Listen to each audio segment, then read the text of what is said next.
que ce bégaiement a un lien avec le fait que vous soyez devenu chef d'entreprise. Alors Ouais. racontez-nous. Bah, vous savez, moi, avant de faire du Doctolib, j'ai fait 2 choses.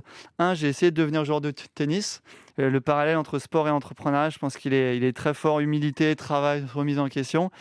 Et 2, j'ai bégayé. Je bégaye encore, d'ailleurs, vous devez l'entendre. Il y a 15 ans, je ne pouvais pas aller chercher le pain à la boulangerie. Et pourtant, aujourd'hui, je suis devant vous. Si vous m'avez dit il y a 15 ans que je serais sur France Inter, je ne vous aurais probablement pas cru.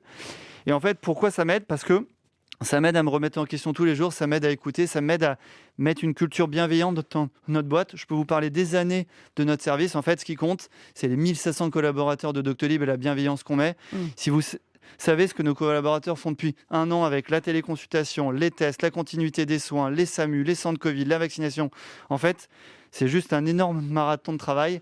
Et je pense que le bégaiement, ça m'a appris que c'était très important d'être bienveillant, d'être à l'écoute et de travailler dur. Mais ce que j'ai déjà entendu dans votre bouche, c'est aussi que la raison pour laquelle vous êtes devenu chef d'entreprise, c'est qu'en fait, vous vous êtes dit, si je vais à un entretien d'embauche, c'est pas sûr que ça se passe bien, autant y aller tout seul, autant créer ma boîte. Exactement. Et d'ailleurs, j'ai déjà été discriminé dans des entretiens d'embauche de grandes entreprises françaises sur le bégaiement en me disant tu ne seras pas capable d'aller devant un client, tu ne seras pas capable de faire une réunion.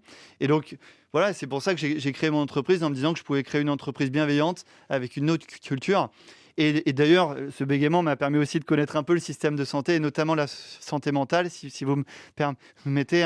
Allez-y. C'est d'actualité 2 fois plus de recherche de psychologues et psychiatres sur Doctolib sur les 5 derniers mois. Énorme enjeu de santé mentale en ce moment. Ça a été largement communiqué dans les médias. Et pourtant, seulement 20% de consultations de psy, c'est les psychiatres et les psychologues. Clairement, énorme enjeu sur la santé mentale en France. Et j'espère que l'État français et les autorités sanitaires vont résoudre ce problème de la santé mentale. Stanislas Niox-Château, le PDG de Doctolib, merci